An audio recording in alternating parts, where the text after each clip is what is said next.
네, 하나님의 말씀을 같이 보겠습니다.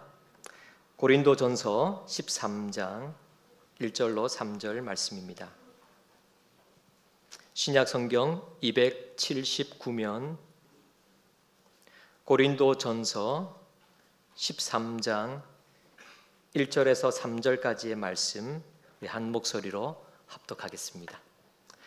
내가 사람의 방언과 천사의 말을 할지라도 사랑이 없으면 소리나는 구리와 울리는 꽹과리가 되고, 내가 예언하는 능력이 있어 모든 비밀과 모든 지식을 알고 또 산을 옮길 만한 모든 믿음이 있을지라도 사랑이 없으면 내가 아무것도 아니요, 내가 내게 있는 모든 것으로 구제하고 또 내 몸을 불사르게 내줄지라도 사랑이 없으면 내게 아무 유익이 없느니라. 아멘. 한 해의 반이 이제 다 지나고 새로운 반을 시작하는 7월을 우리가 보내게 됩니다. 상반기의 시간에서 아쉬웠던 부분이 혹 있다면 이 하반기 다시 한번 도전해 볼 수 있는 그런 기회로 삼아 볼 수가 있는 이 7월입니다. 7월은 아주 무덥지요. 요 근래에는 비가 조금 내렸지만 이 비가 또 그치고 나면 이 7월 무더운 그 뙤약볕 아래에서 매우 힘겹게 지내게 됩니다. 그런 날들을 보내긴 하지만 이 7월의 강렬한 이 햇빛 덕분에 나뭇잎이며 숲이 한 해 중에 가장 짙은 녹빛을 뿜어내게 된다고 합니다. 그래서인지 인디언 아파치족은 7월을 열매가 빛을 저장하는 달이라 그런 표현을 하기도 했습니다. 이 7월 우리의 신앙의 삶에서도 아름다운 열매가 풍성하게 맺히는 그런 소중한 나날들이 다 되시기를 주님의 이름으로 축원합니다. 우리는 삶에 많은 영역들이 있습니다. 가정에서의 삶도 있고 교회에서 또 함께 믿음의 백성들과 함께 또 신앙의 삶들도 살아가고 있습니다. 성도들과 만나 관계하고 혹은 주변 사람들과 만나서 그런 관계를 하며 살아갑니다.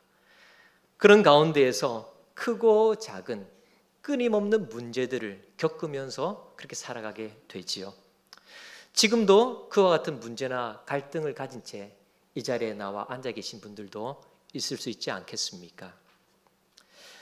그러한 문제들을 우리가 만나고 또 부딪히고 그렇게 행하는 가운데에 그럴 때마다 놓치지 않고 우리들 중심에 항상 있어야 하는 것은 무엇이겠습니까? 그 문제들을 해결하기 위해서 우리는 때때로 여러 방법들을 구해보기도 합니다. 혹은 이렇게 한번 해봐 라고 권면을 하기도 합니다. 그런가 하면 방향을 제시하면서 함께 고민을 하기도 합니다. 나름대로 필요한 것들이지요. 필요하고 옳습니다. 그러나 그러한 가운데에서 그 중에서도 그 문제들을 극복하고 잘 헤쳐나가기 위해서 우리 성도들에게 있어야 할 가장 핵심이 되는 것, 이것만은 한순간도 놓치지 말아야 하고 우리에게 있어야 하고 붙들어야 되는 그것, 곧 우리에게 있어서 정답이 되는 것, 그것은 과연 무엇이겠느냐 하는 것입니다.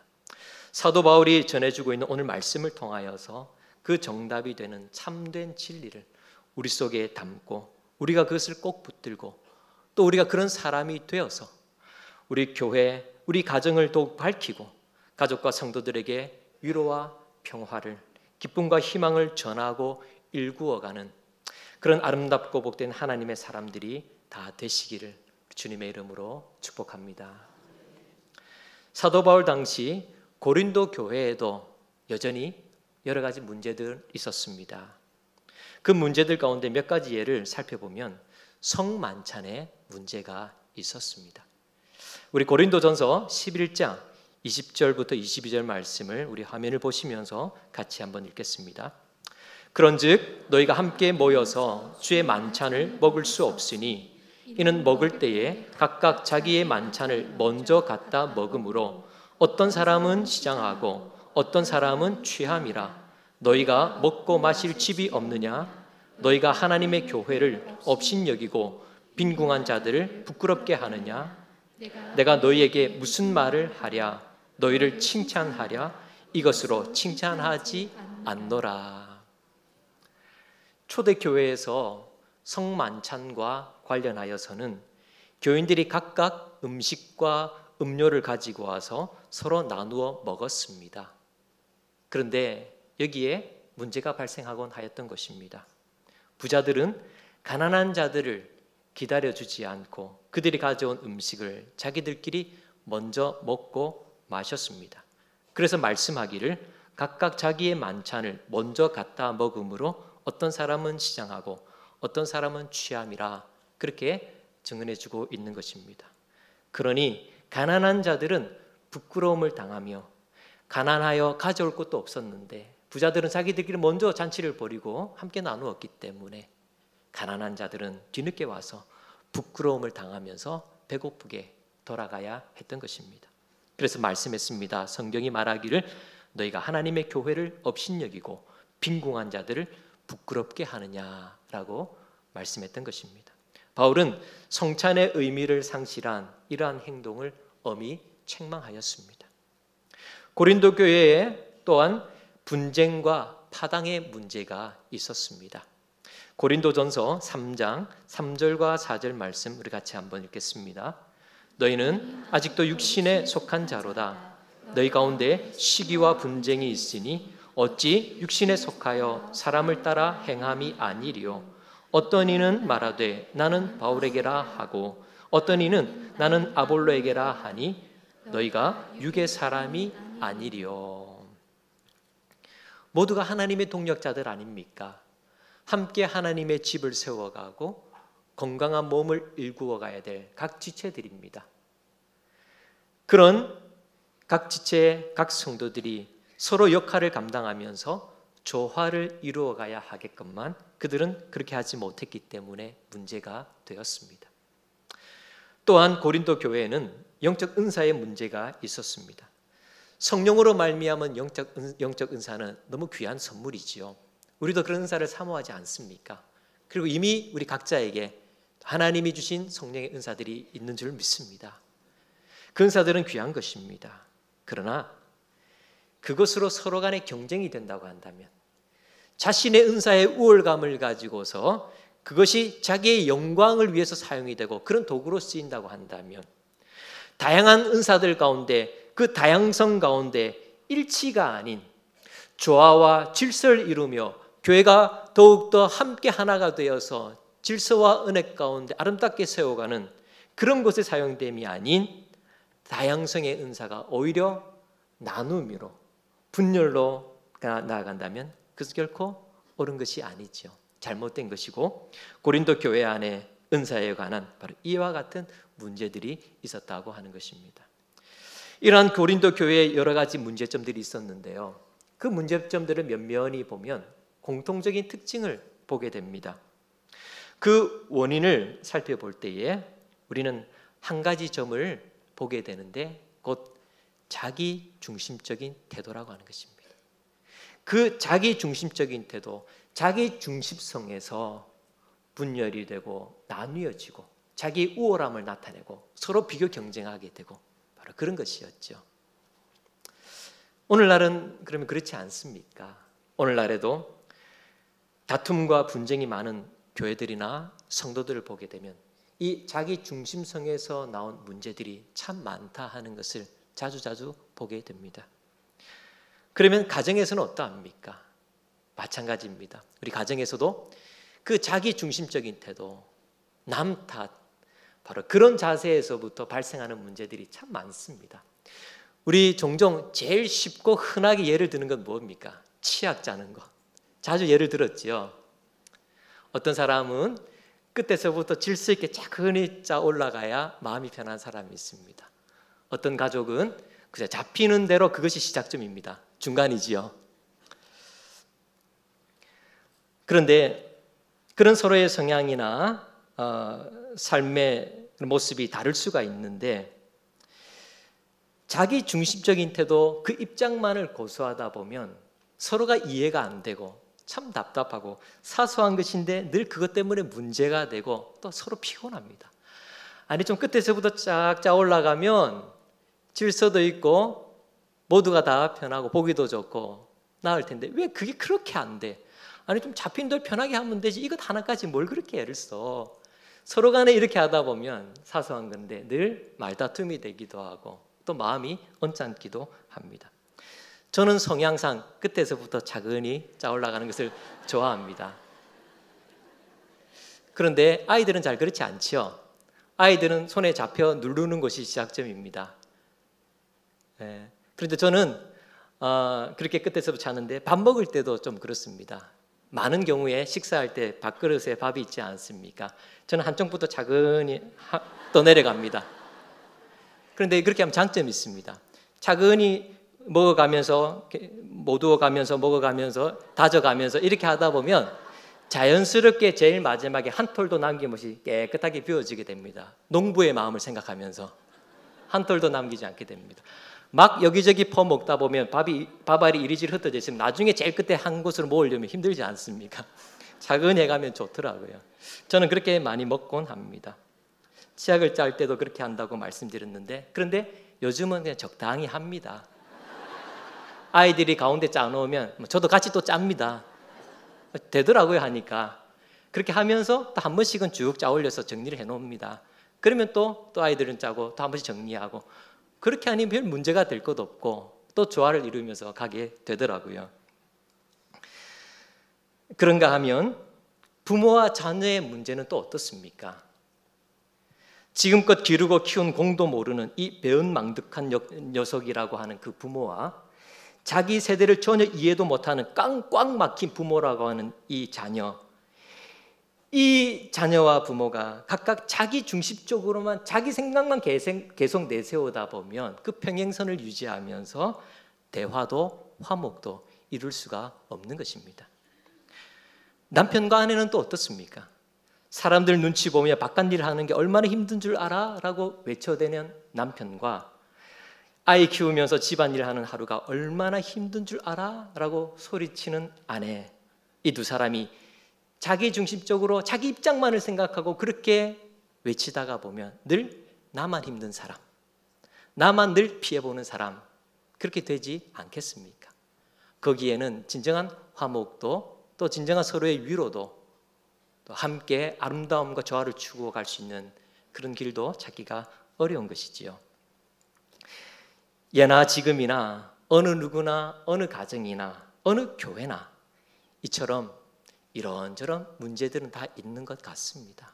우리도 지금 그런 문제 속에 살고 있지 않습니까? 그런 가운데서 그러면 과연 우리에게 정말 꼭 필요한 것, 이러한 것들을 잘 극복해 헤쳐나갈 수 있는 가장 중요한 꼭 있어야 될 것 과연 무엇이겠습니까? 다시 고린도 교회와 말씀으로 돌아가 보겠습니다.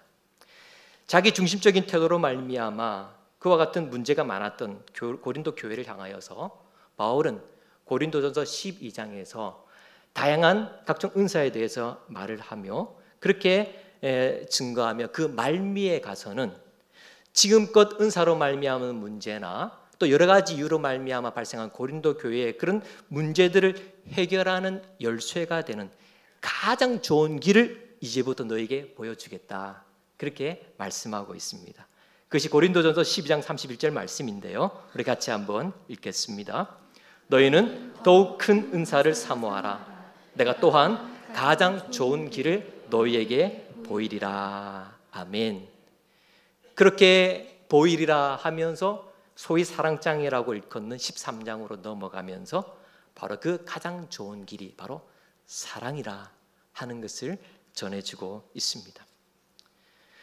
그 교회는 성만찬도 사랑으로 행해야 했었습니다. 만찬을 나누고 주의 성찬을 나누면서 겉으로의 행위만 한다고 그것이 옳을까요? 결코 그렇지 않습니다. 그 속에 참 사랑이 없다면 그 성찬, 그 만찬이 무슨 큰 의미가 있겠습니까? 영적 은사도 자기의 우월함을 나타내는 도구가 되면 무슨 소용이 있겠습니까? 그 은사를 활용함에 있어서도 사랑이 근간이 되고 바탕이 되고 그것으로 하지 아니하면 아무 소용이 없다라고 한 것입니다. 성도들의 관계 가운데에서 겉으로 그저 체면 치레하는 정도의 그런 모습 우리 주님 기뻐하지 않습니다. 관계 속에서 진정한 사랑으로서 함께할 때 그것이 옳은 것이고 고린도 교회는 그것이 필요했습니다. 다른 무엇보다도 바로 그와 같은 사랑이 그렇게 필요했습니다. 사랑하는 성도 여러분, 그러면 지금 우리에게 가장 필요한 것은 무엇이겠습니까? 이것도 좀 필요하고 저것도 좀 필요한데, 여러 가지 구할 것은 물론 많이 있긴 한데, 그러나 가장 필요한 것이 사랑이라고 하지 않아도 될 만큼 사랑이 우리에게는 충분할까요? 그것은 어느 정도 됐고요. 다른 것 좀 이것도 필요하고 저것도 필요하고 그렇게 우리는 말할 수 있을까요? 우리는 신앙생활을 해가면서 또는 어떤 문제들을 만날 때마다 그것을 해결하기 위해서 신앙인으로서 여러 가지 방법들을 동원해 봅니다. 그리고 이렇게 한번 해봐라고 권면도 해보기도 합니다. 오늘 본문 1절부터 3절까지에 보면 여러 가지 도구들과 방법들이 나옵니다. 근데 이것들을 보면 대단한 것들입니다. 대단한 능력들이고 실천과 행함도 동원되고 있습니다. 1절을 보면 사람의 방언과 천사의 말을 한다고 했습니다. 사람의 방언, 외국어를 통하여서 전달과 소통에 도움을 주기도 합니다. 천사의 말, 고상한 말이지요. 우리는 천사의 말과 같은 그런 고상한 말로서 때로 사람들에게 위로를 주기도 합니다. 불편한 관계에 있는 사람들을 서로 중재해 주기도 합니다. 혹은 상담을 하기도 합니다. 2절을 보면 예언하는 능력, 모든 비밀과 지식을 아는 것, 산을 옮길 만한 믿음, 너무 대단하지 않습니까? 이러한 것들을 통하여서 이것을 사용하여 우리는 기도합니다. 그 믿음을 가지고 기도도 합니다. 우리가 알고 있는 그 비밀한 것과 지식을 가지고 가르치기도 합니다. 권면을 하기도 합니다. 3절을 보면 내게 있는 모든 것으로 구제하고 또 내 몸을 불사르게 내준다. 실천하는 행함도 보이고 있습니다. 여러분, 여기에 나오는 것들이 얼마나 대단하지 않습니까? 그런데 정말 유의 깊게 보십시오. 사랑이 없으면, 사랑이 그 가운데 없으면 그 어떤 이 뛰어난 것들도, 이 대단한 것들도, 어떤 행함도, 어떤 방법도 하나님 앞에서 소용이 없다. 아무 소용이 없고 아무것도 아니며 내게는 그 어떤 것이 유익되지 않는다. 그렇게 말합니다. 여러분, 이 말씀이 두렵고 떨리기까지 하지 않으십니까? 요한일서 4장에 보면 사랑하는 자마다 하나님으로부터 나서 하나님을 알고 사랑하지 아니하는 자는 하나님을 알지 못하나니 사랑하지 아니하는 자는 하나님을 알지 못하나니. 여러분, 하나님을 아십니까? 하나님을 아는 자는 반드시 그 속에 사랑이 있음을 보여줍니다. 하나님의 백성이라고 말하는 우리 안에 만약 그 속에 사랑이 없다면 아무것도 아니라 요한 서신에서도 동일한 그런 증거를 해주고 있는 것입니다.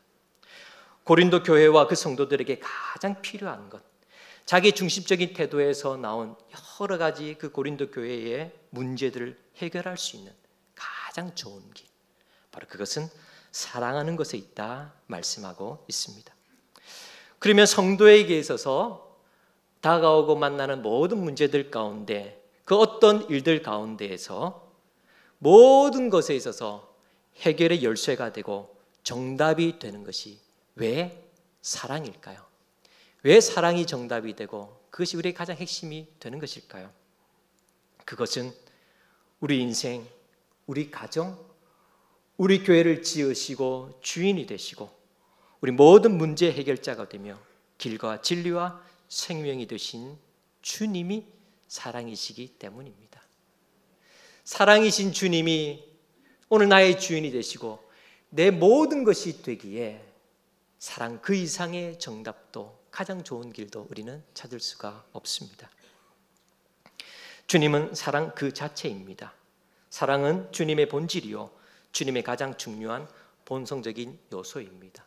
주님은 오직 사랑으로만 설명될 수 있는 십자가의 자기 희생과 헌신으로 우리를 구원하여 주셨습니다. 주님은 사랑이라고 하는 정답이십니다. 그리고 그 정답대로 사셨습니다.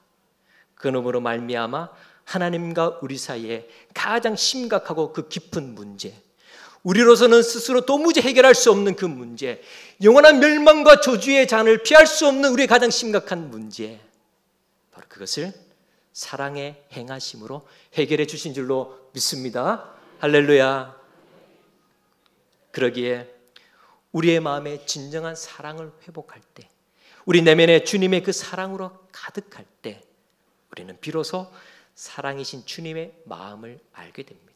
여러분, 우리가 무엇으로 주님의 마음을 알까요?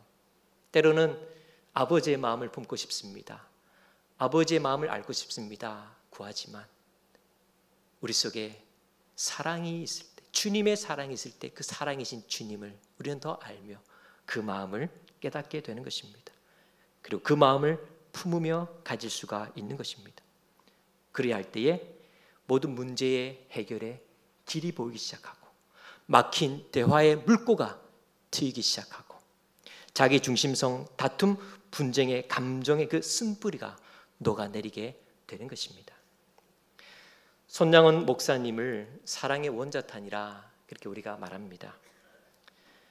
그가 사랑의 원천이신 주님으로부터 그 사랑을, 그 정답을 배우고 본받지 못했다고 한다면 어찌 자기의 두 아들을 죽인 사람을 용서할 수 있었겠으며, 어찌 그 사랑의 힘이 아니었다고 한다면 그를 양자 삼을 수가 있었겠습니까? 어느 교회를 담임하는 한 목사님이 있었습니다. 한 주간 외부 일정을 다 마치고 난 다음에 본 교회에 복귀하려고 하는데 그때서부터 가슴이 조여오고 마음이 답답해지기 시작합니다. 아니, 이상합니다. 일정을 마치고 본 교회로 돌아가려고 하면 기대와 설레임과 또 반가운 마음이 앞서야 될 것 같은데 그 마음에는 오히려 중압감이 밀려옵니다. 그 당시 그 교회는 앞으로 매우 심각한 상황을 맞이할 수도 있는 재정적인 큰 어려움을 겪고 있었습니다. 그래서 본 교회에 복귀하려고 하니 다시 그 문제, 그 부담이 밀려오면서 중압감이 마음에 힘듦으로 작용하게 된 것입니다. 하나님, 힘듭니다. 너무 힘듭니다. 어떻게 해야 합니까? 또 교회로 돌아가야 하는데 그 교회를 담임하는 저로서는 어떻게 할지 모르겠습니다. 너무 힘듭니다. 그는 그렇게 되뇌이면서 또한 이렇게 덧붙여 기도합니다. 저는 예수님과 함께 죽었고 이제 제 안에 사시는 분은 예수님이십니다. 예수님이 나의 생명이고 주인 되십니다. 저에게는 능력도 힘도 없고 이 문제 해결할 방법도 없지만 주님께는 모든 것이 가능한 줄로 믿습니다. 주님께 길이 있고 주님께 능력이 있는 줄 믿기에 주님 도와주옵소서. 그렇게 기도하는데 어느새 그 마음의 중압감이 조금씩 밀려나가고 그 자리에 평강이 찾아오기 시작하고 다시금 믿음의 역사가 그 속에 일어나기 시작하는 것을 느끼게 되었습니다. 그렇구나. 교회는 예수님이 이끌어 가시고 책임져 주시는구나. 그런 다시금 깨닫게 되었습니다. 그리고서는 한 가지 질문을 더 합니다. 주님, 그러면 이 교회를 위임하여 담임 목사로 저를 세워주셨는데 교회를 담임하는 저는 무엇을 할까요? 주님 책임져 주시고 이끌어 가 주시겠다고 확신이 있는데 교회를 담임하는 저는 무엇을 할까요? 그 마음에 들려오는 주님의 대답, 사랑하는 것이야. 너는 사랑하면 돼. 저는 무엇을 할까요? 하는 이 질문에 우리가 생각하고 우리가 던져줄 수 있는 답은 여러 가지가 있겠죠. 이렇게 한번 해봐. 저런 방법을 사용해봐. 여러 가지 찾고 구할 수가 있겠습니다. 그런데 그 마음에 들려오는 주님의 대답은 단 하나, 사랑하는 것이야. 사랑하라. 교회를, 성도를, 사람을, 영혼을 사랑해. 너는 사랑하는 것이, 그것이 가장 중요한 일이야. 일전에 몇몇 분들에게는 한번 소개한 적이 있었는데요. 어른들을 가르치는 한 워크숍에서 다소 어려운 과제가 주어졌습니다. 한 주일 동안 누군가에게 사랑한다라고 하는 그 말을 건네고 다음 주까지 오는 것입니다.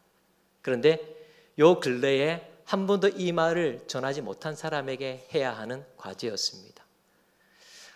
어떤 중년의 한 남자는 이 과제를 받고 무척 화가 났습니다. 아니, 어린아이들도 아니고 뭐 이런 시시콜콜한 것을 과제로 해서 이런 것을 하라고 하는가, 그런 분노가 일어났습니다.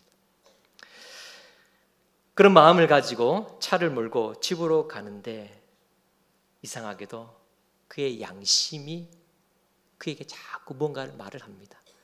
그의 마음이 그 자신에게 말을 합니다. 나도 그 말 해야 될 대상 있지 않는가 하는 것입니다. 시시콜콜하게 아이들이나 하는 것 아니라 나도 그 말 해야 될 대상 있지 않니? 하는 질문이 양심으로부터 일어나는 것입니다. 바로 그의 아버지였습니다.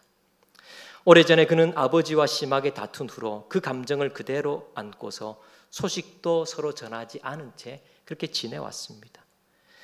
그는 머뭇거리지 않고 아버지에게 전화를 걸었습니다. 기분이 언짢은 듯이, 못마땅한 듯이 전화를 받은 아버지와 어렵게 만날 약속을 잡았습니다. 다음 날이 되어서 그의 마음이 다시 약해지기 전에 얼른 하루 일과를 마치고 재빨리 아버지 집으로 가서 초인종을 눌렀습니다. 마침 아버지가 문을 열었습니다. 그는 머뭇거리지 아니하고 주저하지 아니하고 한 걸음 걸어 들어가서 아버지 앞에 말합니다. 아버지, 사랑한다는 말씀 드리려고 왔어요. 저는 아버지를 누구보다 존경하고 사랑해요.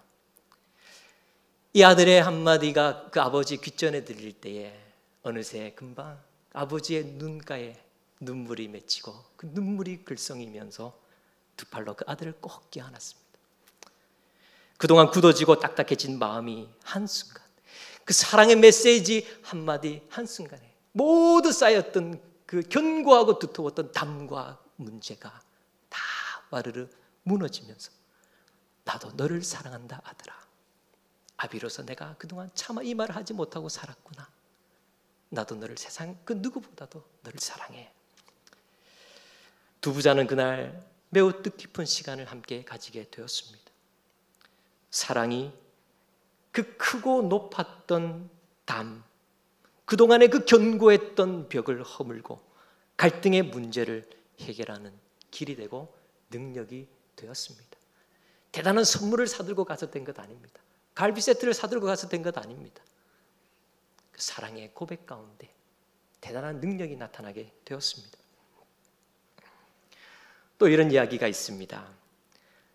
한 젊은 여성이 직장 일을 마치고 차를 몰고 집으로 돌아가던 도중에 다른 차의 범퍼를 들이받게 되었습니다. 그녀의 차도 앞범퍼가 크게 부서졌습니다. 그런데 그녀의 차는 출고된 지가 얼마 되지 않은 새 차였기 때문에 더욱 마음이 무너지는 것 같은 그런 아픔이 있었습니다. 매우 불안했고 답답했습니다. 이 실수를 남편에게 어떻게 설명한단 말인가? 사건을 처리하기 위해서 긴장된 손으로 자동차 등록증을 꺼내기 위해 차 안에 있는 봉투를 여는데 그 순간 그 봉투에서 종이 쪽지 하나가 툭 떨어집니다. 그 쪽지에는 큼지막한 필체로 글이 적혀 있었는데 자세히 들여다보니 남편의 글씨였습니다. 그리고는 이렇게 적혀 있습니다. 만약 당신이 사고가 나서 이 봉투를 연 것이라면 이것을 잊지 말아요, 여보. 내가 사랑하는 건 차가 아니라 당신이라는 걸. 그녀는 그 한마디의 종이 쪽지를 보고 마음에 큰 용기를 얻게 되었습니다. 차는 다 부셔져도 좋고 새 차가 아무리 좋더라도 그것은 차일 뿐이고 당신이 중요하고 소중한 것이고 당신이 괜찮으면 나는 다 좋으니 이 사실을 꼭 잊지 말아요, 여보. 사고가 나서 이 등록증을 꺼내기 위해 이 봉투를 열었다면 이 사실을 당신은 꼭 기억하세요. 여러분, 얼마나 멋진 사랑 아닙니까? 참 대단합니다. 전에 어디서 이 이야기를 누군가에게 했더니 어떤 분이 저에게 이렇게 질문을 하더군요. 혹시 저의 집 이야기가 아니냐고요. 저는 솔직하게 대답했습니다. 애석하게도 저는 아직 그런 성숙한 사랑을 이루는 사람이 못 되었습니다. 남편의 그 사랑이 아내에게 용기를 주었습니다. 떨리는 마음과 손으로 어떻게 해야 될지 모르며 지금 막막해하는 그 불안해 있는 그 아내의 마음에게 용기를 줄 수 있었고, 마음을 가다듬을 수 있는 마음의 여유 공간을 마련할 수 있는 힘이 되어 주었고, 이 교통사고 문제를 잘 해결할 수 있는 넉넉함과 힘을 공급받을 수가 있었던 것입니다. 끝으로 그러면 우리가 어떻게 본문에서 사도 바울이 말하는 그 사랑을 가지고 또 그 사랑을 잘 행할 수가 있겠습니까? 갈라디아서 5장 22절은 말씀하기를 오직 성령의 열매는 사랑과, 성령의 열매는 사랑과라고 하며 시작을 합니다. 곧 참된 사랑은 성령님이 우리 안에 내재하심으로 맺히는 인격적 열매로서 가질 수 있고 또 그 사랑을 우리는 잘 행할 수가 있다 하는 것입니다. 다시 말씀드립니다. 성령님이 내 안에 내재하심으로 맺히는 인격적인 열매, 그것이 곧 진정한 사랑인 것입니다. 그러니 성령이 내주하시는 성도에게는 오늘 주를 고백하는 우리 마음 가운데 성령님이 함께하지 않습니까? 성령님이 오늘 우리 가운데 함께하신 줄 믿습니다. 성령님이 내주하시고 함께하시는 성도에게는 그 열매로서 사랑의 맺힘이 합당한 것이고, 그러기에 그의 삶에 사랑이 답이 되는 것입니다. 그 이상 다른 더 위대한 것 우리에게 있는 것 아니라 성령의 내주하심의 그 역사로 말미암아 맺힌 이 열매, 이것이야말로 우리에게 정답이 되고 가장 가치로운 것이라 하는 것입니다. 주기철 목사님은 성령님께 붙들림 바 된 하나님의 종이었습니다. 그는 성령 안에서 주님을 지극히 사랑하는 열매를 맺었습니다. 복음과 진리를 사랑하고 지키는 열매를 이루었습니다. 불의에 타협하지 아니하고 굴하지 아니하며 총칼 앞에 진리를 배반하지 아니하며 절개를 지키며 그 열매를 맺었습니다. 교회와 성도들을 사랑하는 열매를 일구었습니다. 그래서 일제의 어떤 위협도 고문도 옥중 생활도 견디어 갔습니다. 약해진 몸으로 잠시 추록을 했을 때 여전히 일제의 감시와 위협은 기세등등하게 있었지만 그러나 그는 굽히지 않고 굴하지 않고 그 사랑의 용기로 진리에 가득 찬 그 결연한 마음으로 그를 그토록 기다리고 고대하던 그 성도들 앞에 다시금 강단에 서서 사랑하는 여러분, 이 한마디 그들에게 전했을 때 그 한마디 온 성도들이 감동과 눈물의 바다를 이루면 그 사랑의 열매 가운데 그가 보여준 그 모습 속에서 사랑하는 여러분 그 한마디 속에 온 성도가 눈물을 흘리며 함께 주님의 사랑과 은혜로 나가게 되었습니다. 사랑하는 성도 여러분, 우리 자신의 힘과 의지로는 사랑하기가 참 어렵습니다. 돌아서면 이 사랑이 어느새 멀리 가버려 있는 것 같습니다. 사랑해야지 했는데 또 돌아서면 내 마음이 또다시 어디론가 가 있는 것 같습니다. 그러기에 오직 성령의 충만함을 입으시기를 축복합니다. 성령의 충만함을 입고 그 열매로서 이 풍성한 사랑의 열매를 맺는 저와 성도 여러분들 다 되시기를 주님의 이름으로 축원합니다. 저는 한 주간 이 말씀을 준비하면서 저녁마다 또 말씀을 좀 다듬고 계속해서 묵상하고 계속해서 한 주간 이렇게 보내면서 매일매일 저 자신에게 많은 질문을 던졌습니다. 주회를 한다고 하면서 많은 문제들 앞에서 그렇게 살아가면서 다른 사람들에게 이런저런 권면을 한다고 하면서 그러나 정작 성령의 열매를 맺으며 사랑으로 행하였는가 하는 질문입니다. 신방도 합니다. 또 여러 가지 설교도 합니다. 어떤 사람에게 위로도 합니다.